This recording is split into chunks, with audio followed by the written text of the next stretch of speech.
မင်္ဂလာပါခင်ဗျာကျွန်တော်ရဲ့ The Red Devil Talk ကနေပြီးတော့ပြန်လဲကြိုဆိုလိုက်ပါတယ်ကျွန်တော်ဒီနေ့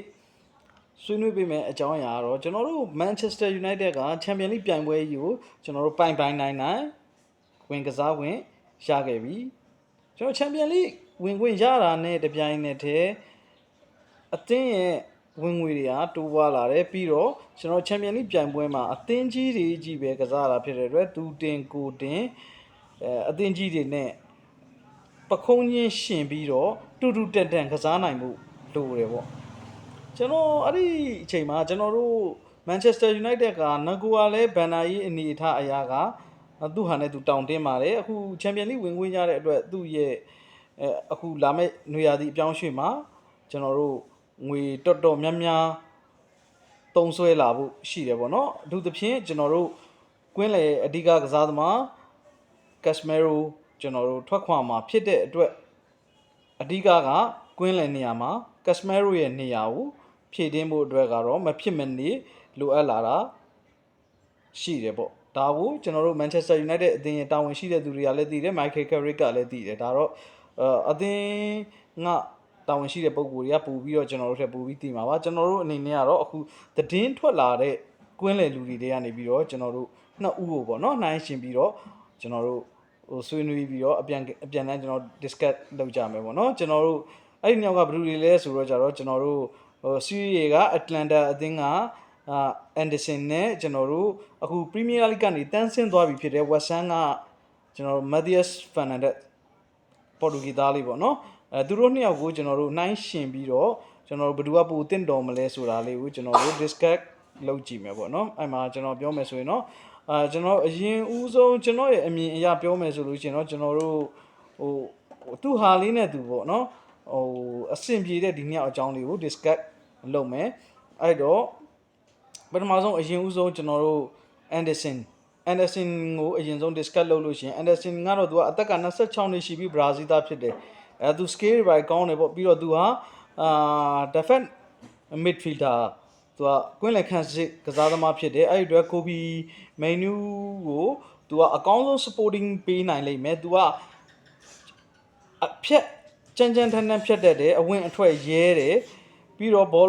ball carrying လည်းသူကကောင်းတယ်ဘောလုံးနဲ့အတူလဲဆွဲပြေးသွားနိုင်တယ်ပေါ့နော်အဲ့ဒီအတွက်ကျွန်တော်တို့ကိုဘီမိန်နူးဟာ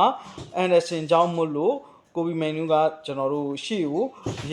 လွတ်လပ်တက်ပြီးတော့စိတ်ချလက်ချကစားနိုင်မယ့်အနေအထားရှိတယ်မိုင်နူးအတွက်လွတ်လပ်ကစားနိုင်မယ့်အမာခံကွင်းလေခံစစ်သမားတယောက်ဖြစ်လာနိုင်တယ်အန်ဒါဆင်ကပေါ့နော်ဒါကြောင့်မလို့ကျွန်တော်တို့မိန်နူးအတွက် Manchester United အတွက် Casemiro ထွက်ခွာသွားတဲ့ကွင်းလေဟာကွက်အတွက်ကတော့ Ederson ကရွေးချယ်စရာကောင်းတစ်ခုလို့ပဲကျွန်တော်အနေနဲ့ပြောရမှာပေါ့နော်နောက်ပြီးတော့နောက်တစ်ယောက်ကျွန်တော်ပြောမယ် Matheus Fernandes သူကတော့အခုကျွန်တော်တို့ West Ham အသင်းကနေပြီးတော့ကျွန်တော်တို့ခေါ်ယူရမှာဖြစ်တယ် West Ham ကအခုအတန်းဆင်းသွားပြီဖြစ်တဲ့အတွက် Matheus Fernandes ကိုလည်းသူကအသင်းတော်တဲ့ဈေးနှုန်းနဲ့ရနိုင်မယ့်အနေအထားမျိုးတော့ကျွန်တော်တို့ရှိတယ်ဒါပေမဲ့ပေါ့ဗျာMatheus Fernandes ကသူကကွင်းလေတိုက်စစ်ကိုပို့ပြီးအားတန်တယ်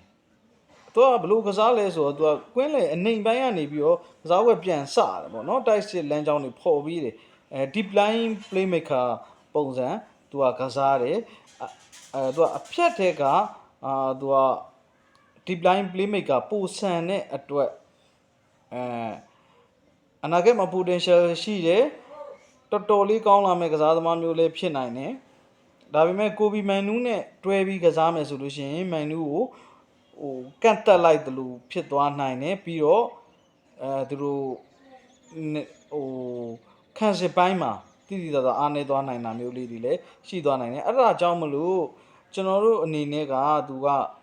ခွန်အားသုံးပြီးတော့ကြမ်းထန်ဖြတ်နိုင်တဲ့ပြိုင်ပစ်ကတိုက်စစ်ကိုကျွန်တော်ဟန်တားနိုင်တဲ့အီဒါဆင်ကိုကျွန်တော်တယောက်တည်းအမြင်နဲ့လက်တလောပေါ့နော်မဖြစ်မနေတယောက်ကိုရွေးချယ်ပြီးဖြစ်ရမယ်ဆိုလို့ရှိရင်တော့ကျွန်တော်ကတော့အီဒါဆင်ကိုရွေးချယ်ရမှာပဲဖြစ်ပါတယ်ဒါပေမဲ့ကျွန်တော် United fan ညီကိုတို့အနေနဲ့လည်းမိမိတို့ရွေးချယ်ခြင်းနဲ့တခြားကစားသမားတွေရှိလို့ရှိရင်လည်း comment မှာဝင်ပြီးတော့မှန်သွားပြီလို့ရပါတယ်ခင်ဗျာပြီးတော့ကျွန်တော်တို့ အခုလို Manchester United ရဲ့သတင်းတွေကိုအမြဲတမ်းတင်ပြပေးနေမှာမဟုတ်လို့ကျွန်တော်ရဲ့ The Red Devil Talk Channel လေးကို Subscribe လုပ်ပေးထားကြပါအောင်အားလုံးကိုကျေးဇူးတင်ပါတယ် Glory Man United ပါခင်ဗျာ